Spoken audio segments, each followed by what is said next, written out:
These were the same ones that even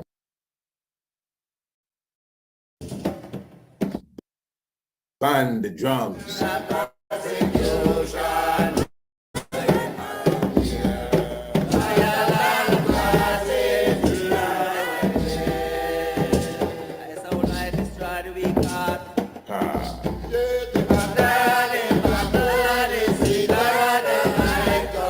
The drums were once illegal, family.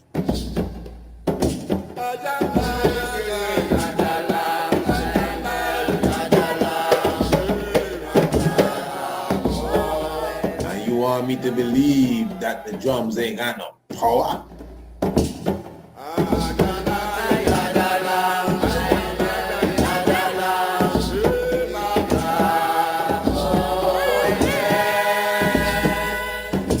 Life force.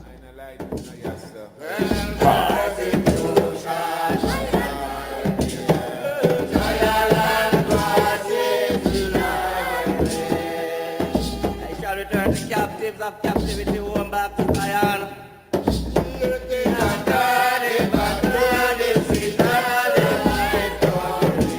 Yeah, I'm very thankful for your presence with us right here, talking about the Tiger's Nest. Radio Anu, the international flavor, the universal spice. Very happy to be in your company this evening. And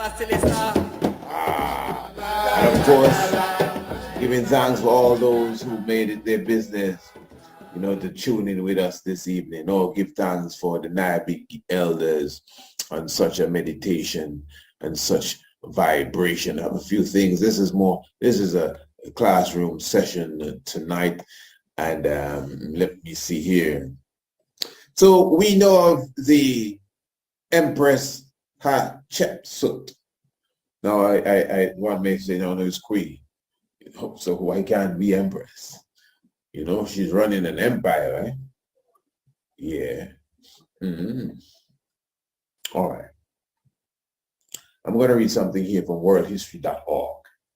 And it says here, Hatshepsut, whose name means foremost of noble women. So you can make the note there. Or first among the noble woman, same thing, foremost of noble woman, like the first lady ain't the first lady, but the position is the first lady. All right. Royal name, Ma'at Kara, translated as spirit of the harmony and truth. And it is said that she, Ma'at Kara, or you may say Ma'at Kare, was the fifth ruler.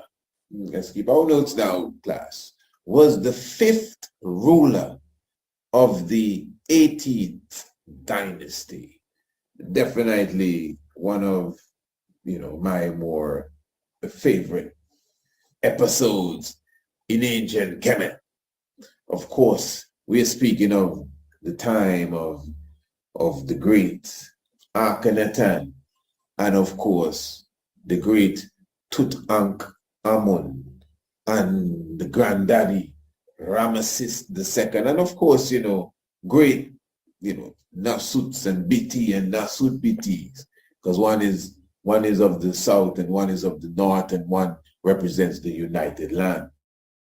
So we're talking about, especially in that time, the Nasut BT, because the land was united. So that's kings. These are the kings or the rulers of ancient Kemet.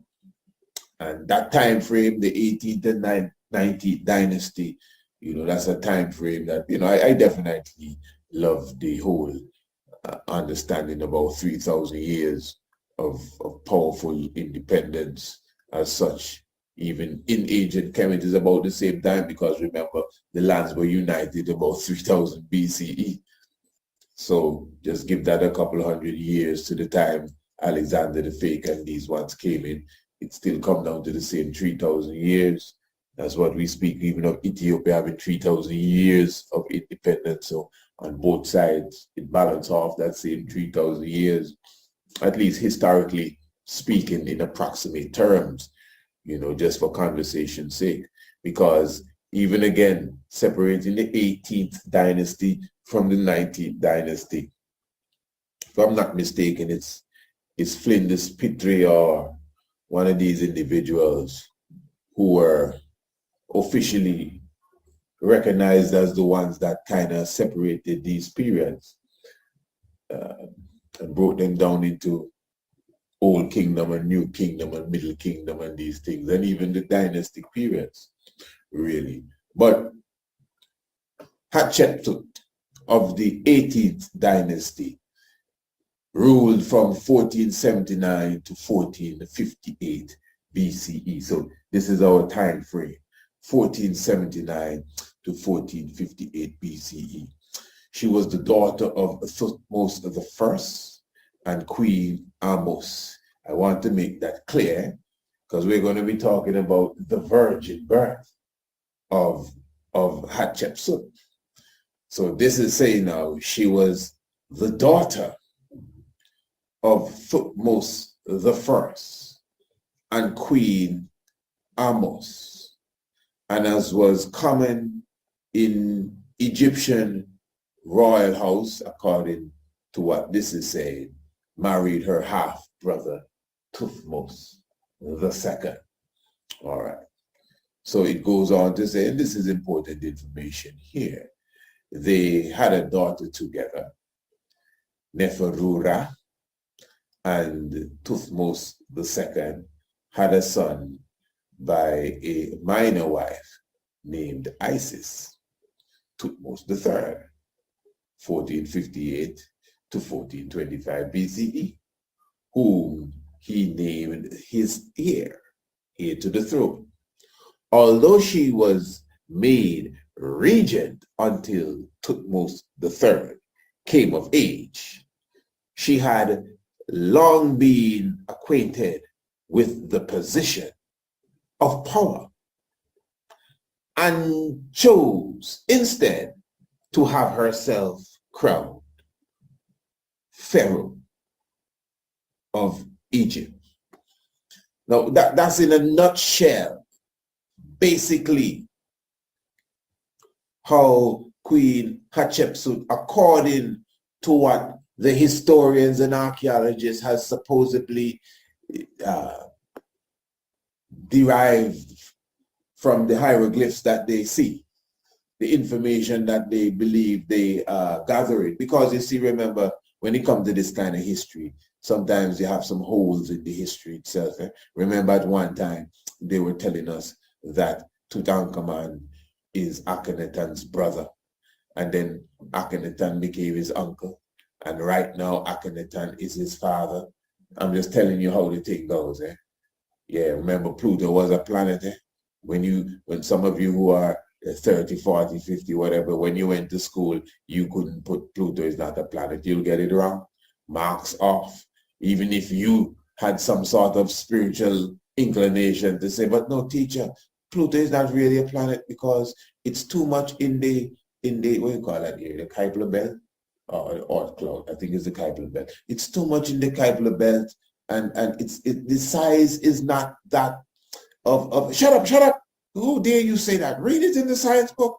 Who is you? Go in the corner and stand up. Just put a big X in your book, talking about Pluto is not a planet. And then 15 years after, the wise scientists in New York come out and all of a sudden they disqualify Pluto. You still in the corner, but they disqualify Pluto. Now, Pluto is no planet anymore.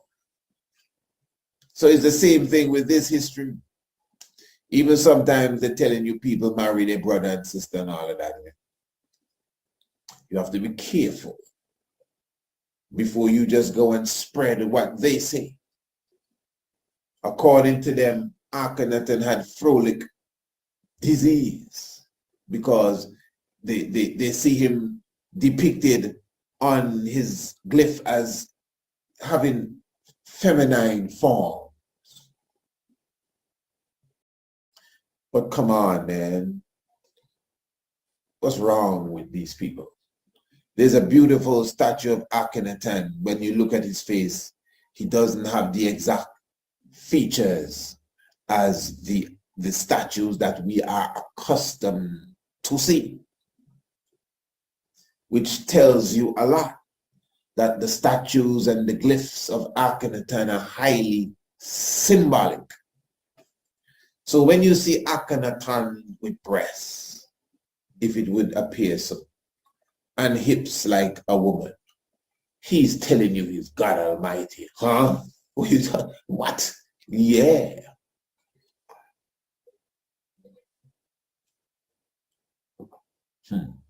So when you look at the God Happy, you see Happy with his breasts. That is why you have the combination of Nu and now Net as the Nun. So you see the male figure with the beard, everything, and the breasts. I want you to follow me good in the family. You see the male figure. When you see the male figure and he has breasts, that's a deep level of the Godhood. It's symbolism. It shows the God is well divinely balanced, even with the feminine within. Oh, I know some man want to jump out the window for that. Hold on, take your time. You're a human being, Rasta. You have the divine balance of male and female in you.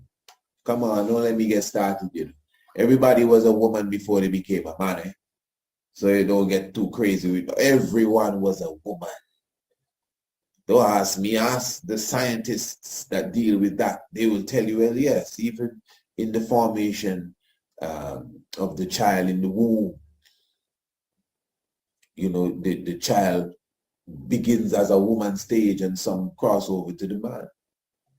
So you don't have to lose it. And I'm not even speaking of hormones and blood cells. That's not what I'm talking about. I'm just talking about the natural positive and negative balance, as they call it, within every human being.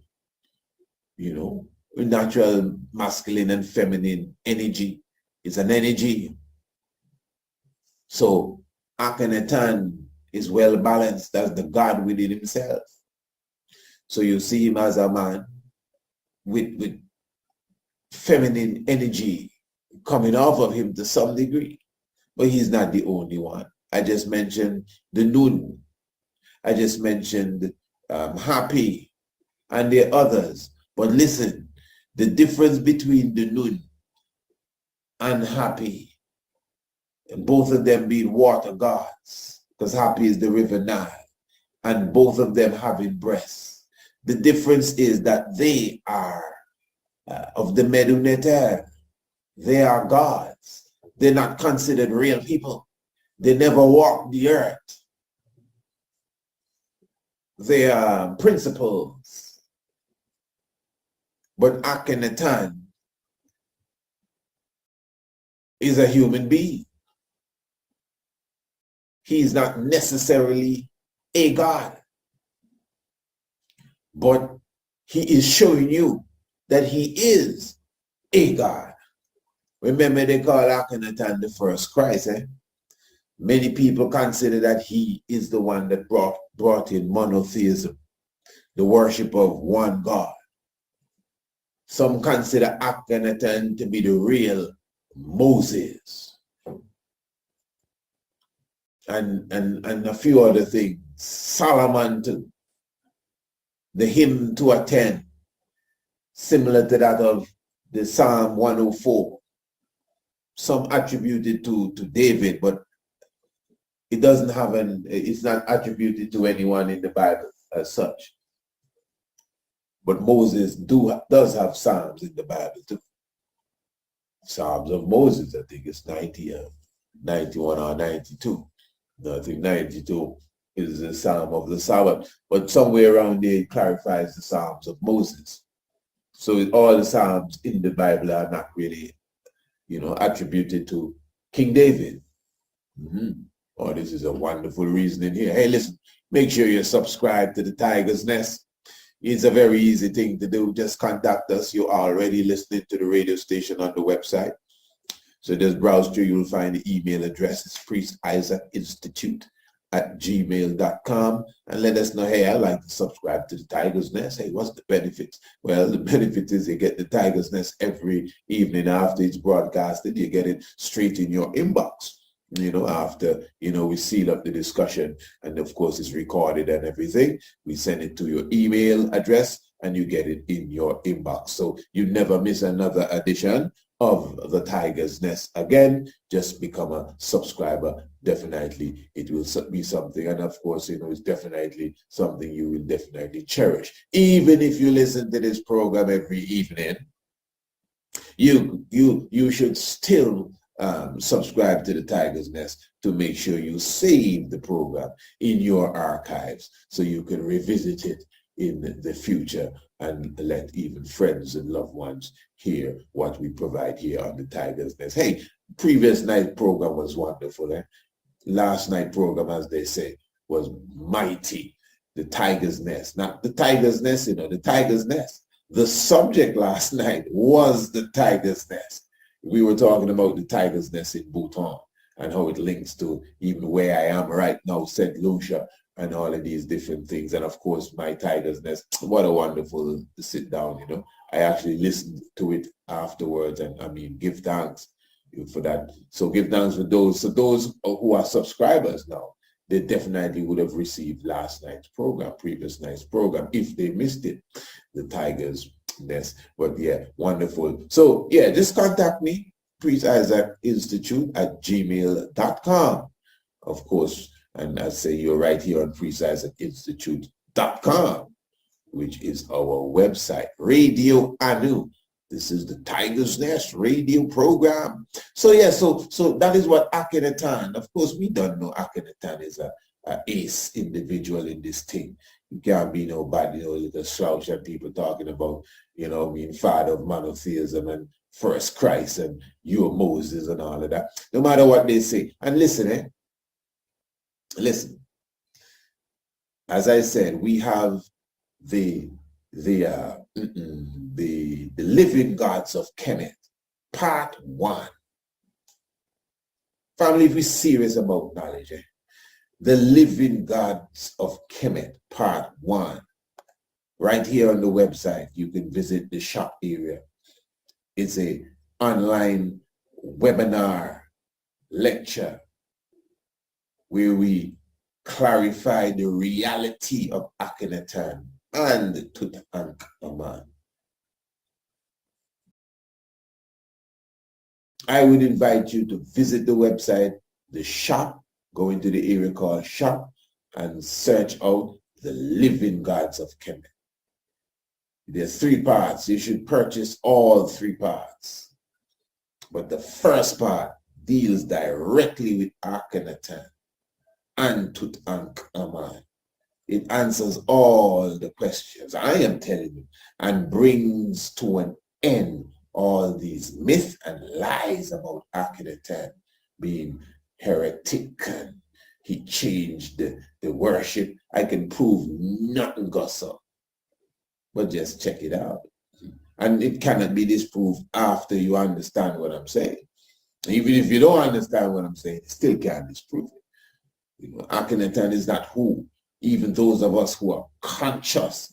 There are some prominent conscious people that I know in the community of consciousness. And them people burn hot fire and Akhenaten, and it's not, it hurts me sometimes, to see that. Because they misunderstand. They're following Pitre and Wallace Budge interpretation of Akhenaten straight. But what's hurtful is that I will come and explain to the world, no, let me show you the truth. And I know sometimes they get a wind of what I say, but nah, some Rasta man in Jamaica or something, we got about it. No, he's from Antigua. Where's that? No, man, we know the thing up here. I sat at the feet of Dr. Brand. Yeah. Straight up. Listen, I know what's going on. Straight up. That's how many ones meditate. So I'm Rasta man in Jamaica say something there. And I'm not in no Jamaica, I'm in St. Lucia. We'll keep on there. Well, Selassie, Rastafari. So yeah, I'm just showing you with all understanding again, Akhenaten is a God force for real. And that's why he was portrayed like that. Now I'm saying all of that to come back to Hatshepsut. Now, many ones say that she was a cross-dresser. You ever hear them weird talking there? Trying to bring her into their fairy world. But she as well as a living queen. You can call her a pharaoh if you want in the language because she's the monarch. But she's not a king. It's not no King Hatshepsut. She's a queen, an empress. She is the monarch. Yeah. So she herself was showing to you that she was a divine God. Why? How you know that? This is why she's portrayed. She's a woman.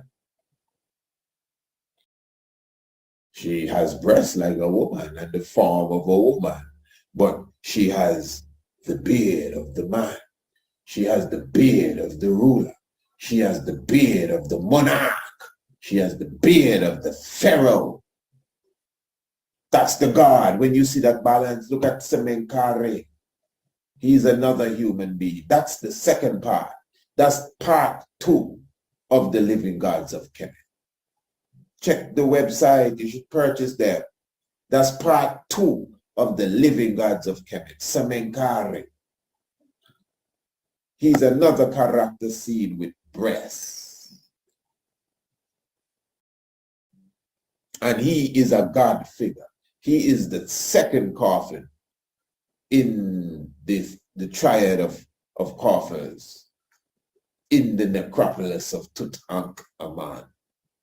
It is not Tutankhamun's image on the second coffin. It is Semenkare.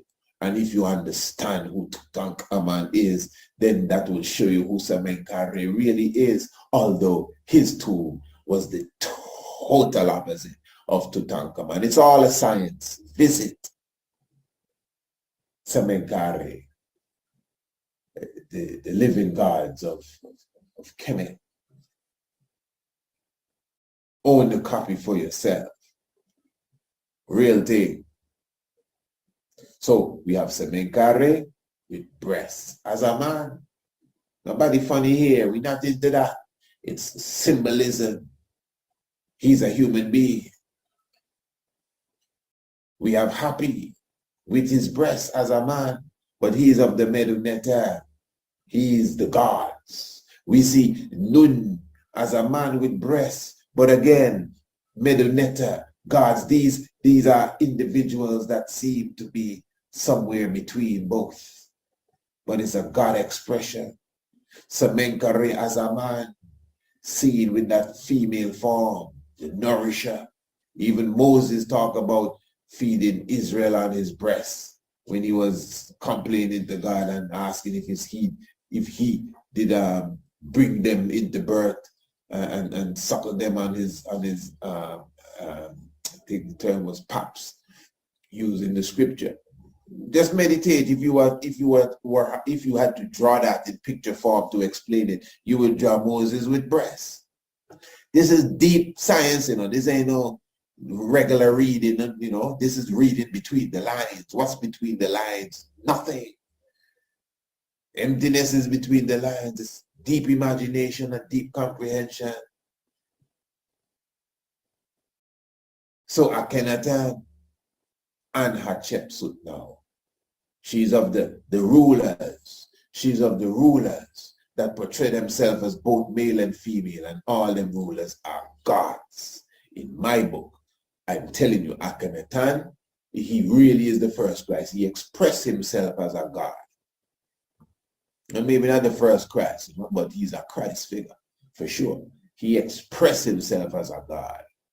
Semenkare, for sure. And this is not me just feeling so. We can prove it. We have proven it. That's why I recommend the videos. we've proven that these people are of the divine realm.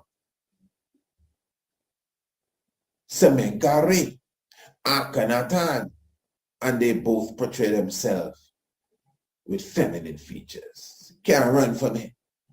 If you're still smuggling and running around and obedient to them, something, acting on something, well, you really don't understand. Maybe it's best you just lock off and go somewhere else. You're missing the point totally. This is divine expression. So Hatshepsut now, herself, the fact that she's expressing herself like that is not just because she's the ruler as such, but she's expressing herself like that because she is showing herself to be of divine origin.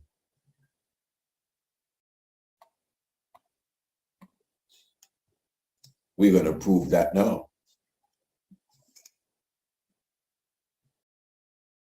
So this is the birth of Hatshepsut, and this is coming from Arizona.education.edu, pardon me. And of course, they're going to be speaking of it in, I guess, the way they may be seeing it, but the story is there. Following the death of her husband, King Thutmose II, Hatshepsut initially acted as regent for her young stepson, Thutmose III.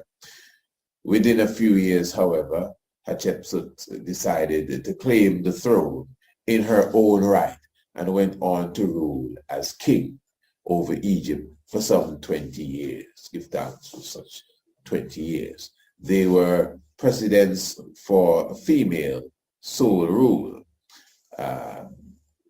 But the ritual and symbols of kingly power were designed around the assumption that a male would hold this position.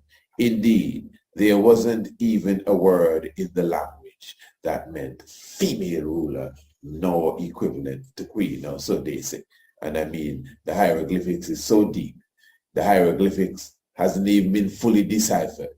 They haven't even discovered all the whole aspect of the writing. So I don't know who this is that they think that they are the authority, that they can say there's no word at all in the language for female ruler. So Hatshepsut's official legitimation to her unusual claim to power made use of traditional means describing kingly authority. And, they're talking about, for example, again, even the aspect of the beard. Now, let me just read what they have here. She developed, for example, the conventional story of the king's divine descent into an elaborate poem narrating her conception and birth, in which the great god Ammon predestines her for rule, carefully planning every phase of her life toward achieving this goal. So there's a poem written that speaks of the God. This is God now Almighty Ammon, who is predestining her rule, and carefully, planning every phase of her life towards achieving this goal. Okay, fragments of this poem are preserved in the following inscription, which accompanied a series of reliefs on her mortuary temple at Deir el-Bahir. The entire work proceeds from a council of gods in which Ammon announced his intentions to a series of visits to Hatshepsut's royal mother, in which the child is conceived and shaped in form by the gods. Then the birth and recognition of the divine child, Hatshepsut. The story continues with a coronation series that shows her selection for rule as a child, her growth to young womanhood, and her crowning by the gods. and her earthly father, Thutmose the first. We can see here history being reshaped according to this in vibration here. Now, listen to this. This is coming from the writings itself in the interviews. 196. Utterance of Amun-Ra, Lord of Thieves, presider over Karnak.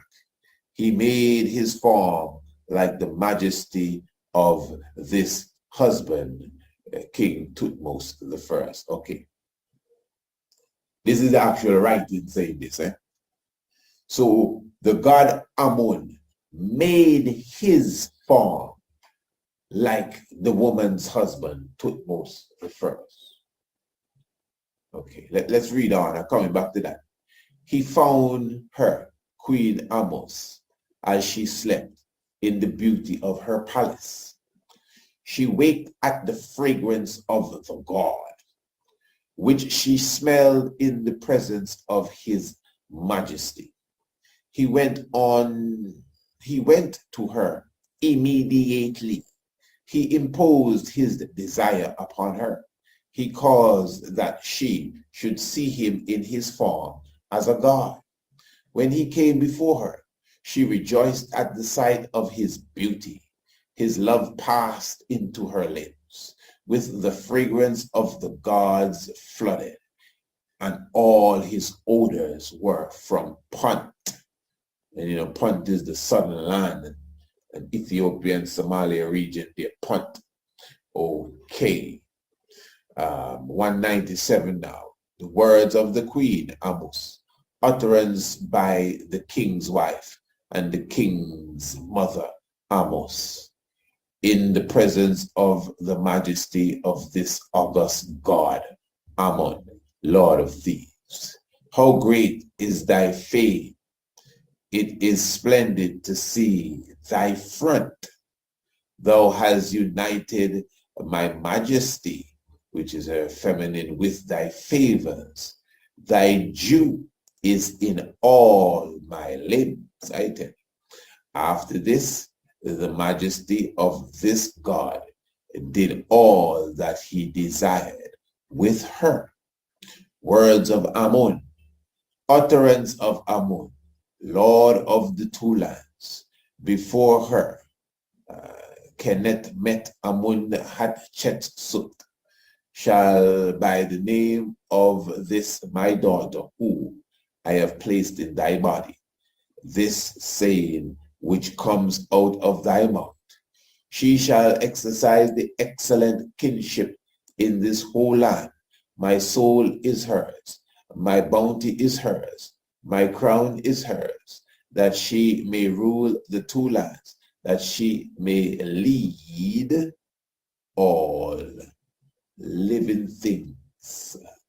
Selassie, Jah, Rastafari. And it goes on and on and on. We got the poem, as they call it, right here. But clearly, so what you're seeing here is a story that is saying that Hatshepsut was conceived. Her mother, Queen Amos, was impregnated by the god Amun-Ra, the creator as such. The creator Amun-Ra took it upon himself to come to earth and come a series of times to Amos, the queen, and lay with her in sexual intercourse. That's what all of this stuff, your Jews are, your Jew is in all my limbs. So what are you talking about? And she became pregnant with the girl child, which was prophesied and all instructions already given, Hatshepsut. But if you notice, they also said here that we are now looking at the situation where the father, it says that Amun-Ra came to her.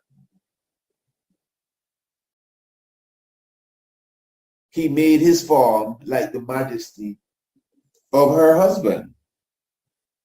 Okay. So did Amun-Ra transform himself into her husband in the sense of appearance?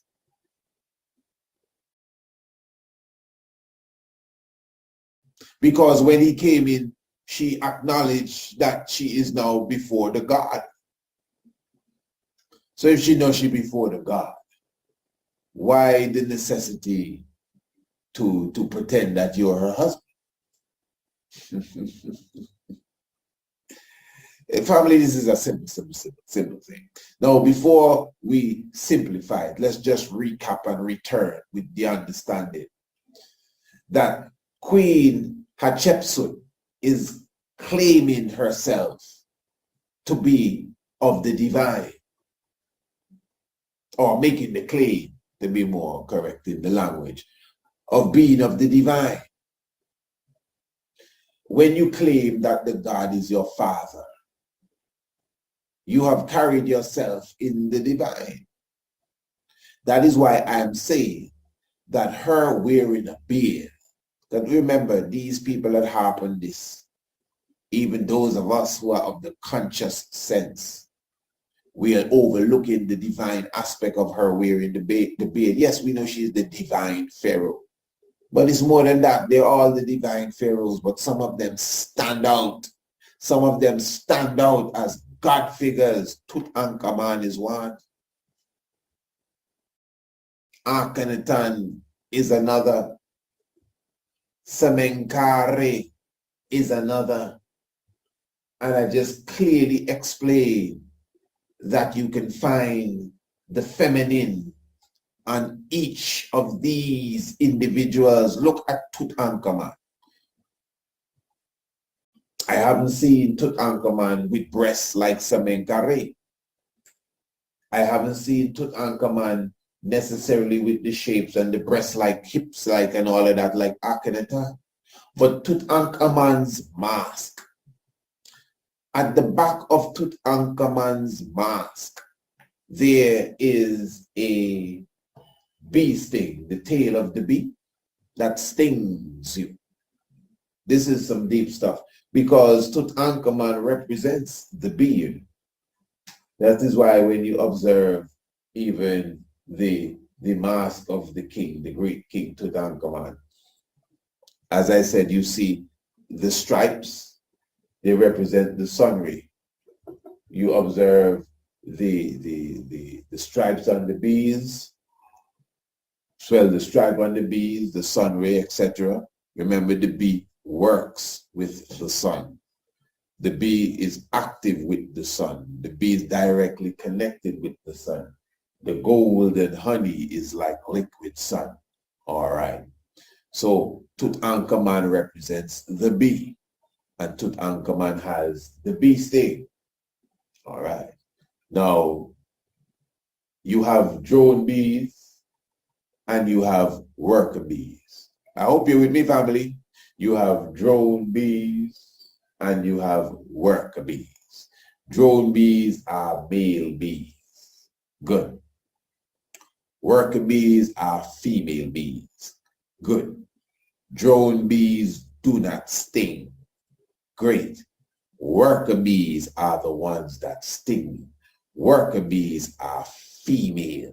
Worker bees specifically are the ones that if you get, oh, honeybee stung me, that was a female honeybee that stung you. It was not the male honeybee.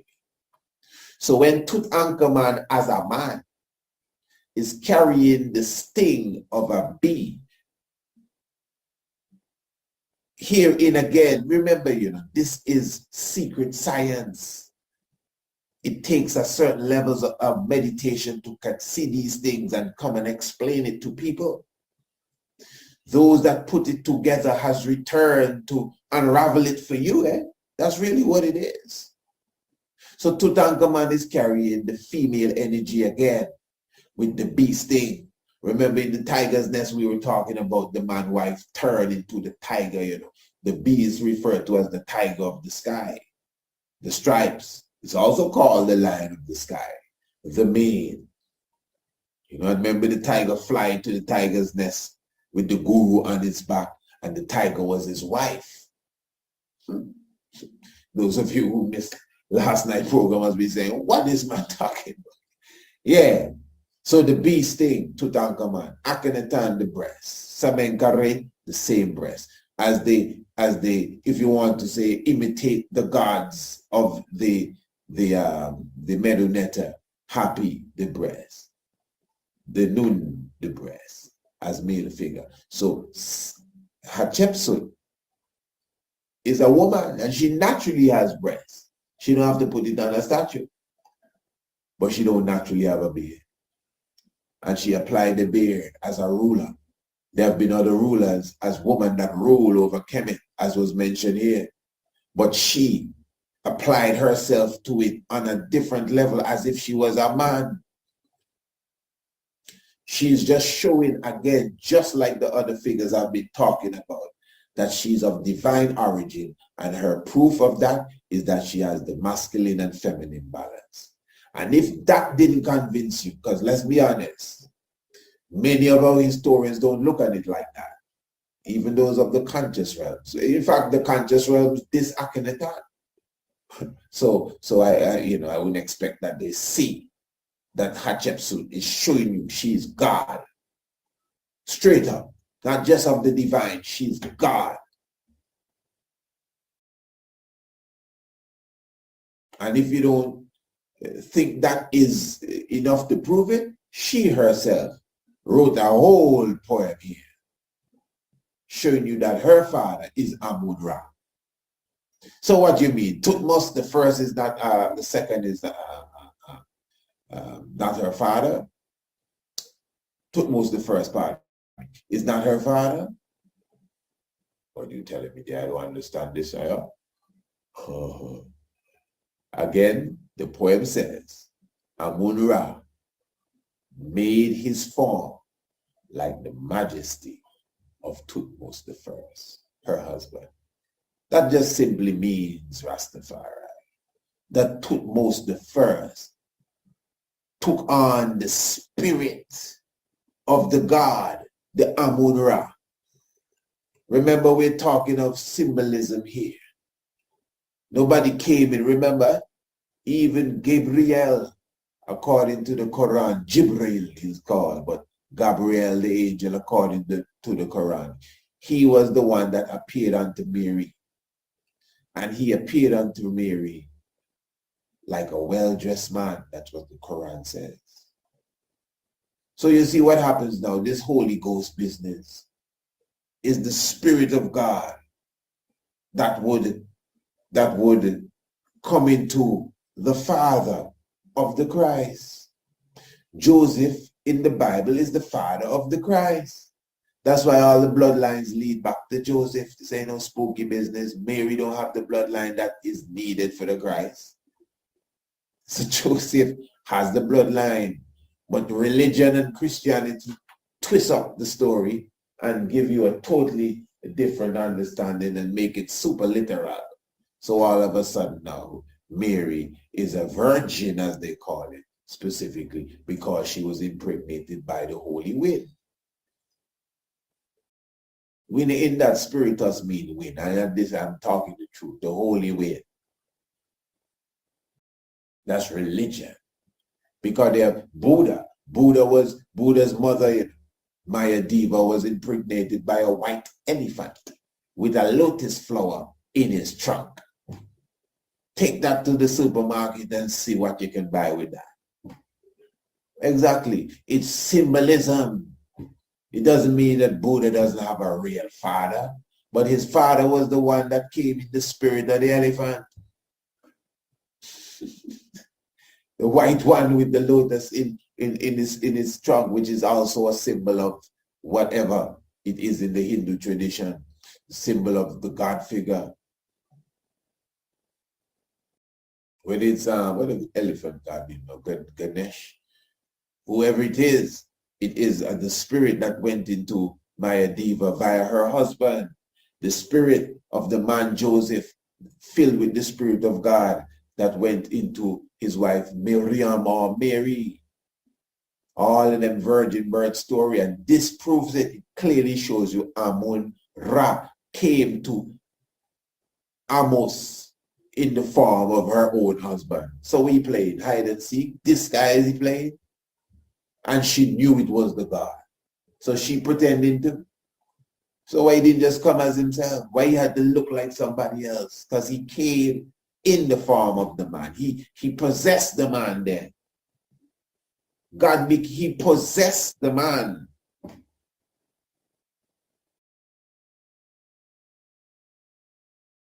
And Hatshepsut is explaining that to you, that she's a divine being, a woman God.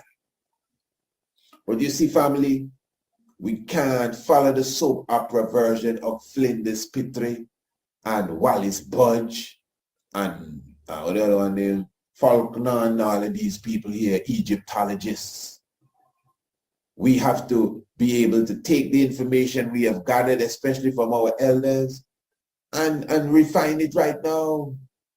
Because we definitely have not dug up the full essence of all that we have quote unquote discovered.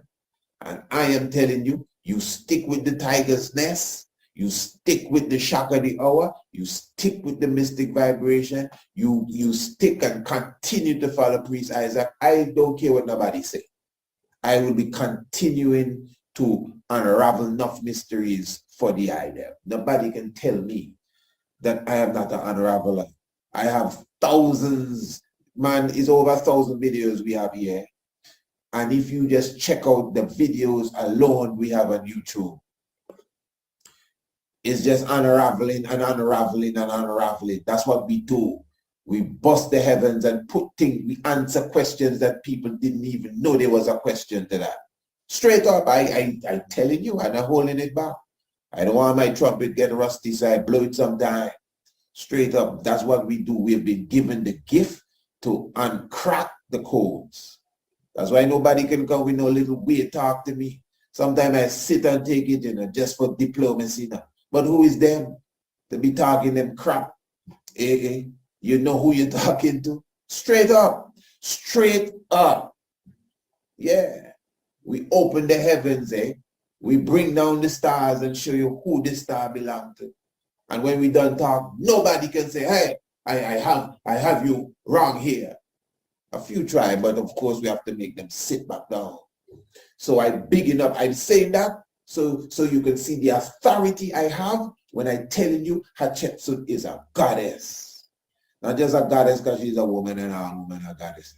She is clearly expressing,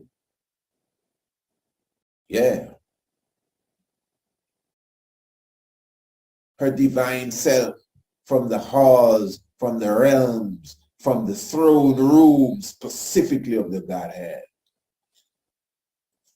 I don't know if in them times there are certain ones never believed a woman can be God. Well, according to this, there was no language for a female ruler, a word or for the female ruler in that language, so they say. But whatever it is, it was made clear to me that Hatshepsut is of the divine. Hey, look, family, give thanks. I think we actually, gone beyond the time frame that we would have been here. There's so much things else we could have touched, but there's another time. Tomorrow we're going to be here again, of course, in the Tiger's Nest. Give thanks for those who have been here with us from the beginning, and give thanks to the present. Make sure you subscribe. Make sure you subscribe to this radio program so you get it each and every day right there in your inbox, so you can even listen it at your time, your leisure, whenever you think or feel like. The Tiger's Nest will be right there. So just email us, priestisaacinstitute@gmail.com. That's priestisaacinstitute@gmail.com, and definitely become a member of the subscription team. All right, wonderful. Yes, and remember the International Homeschool Program. Yes, I know certain ones are even out of system right now, education. I got to use these terms. I know why. But anyway, we definitely have the programs for the young minds to keep them active active. If you want to say we got work for them to do, that will definitely strengthen their mind and continue to let them grow, especially in their Afrocentricity, understanding and loving and having a strong appreciation for the African nation, kingdom, and history, and of course astronomy, to definitely open the heavens more and more. They themselves will be uncracking the mysteries for the world in the time to come. Yeah, and of course the biology program, the language arts program, the yoga program, all of this for the youths. Yeah, our cooking program, food preparation program for the big people as well. All of this is definitely right here, talking about the Priest Isaac's Institute of Holistic Knowledge. So just contact us. Become a friend, man. Don't be afraid to link us and say, hey, I'm a friend. I want to know more about this and that. I heard you talk about this and that. I want to know more about the homeschool classes. I have a child this age, that age. Hey, man, we will accommodate you. In fact, just contact us and we'll send you a free preview of the international homeschool classes, and you will see for yourself exactly what is going on.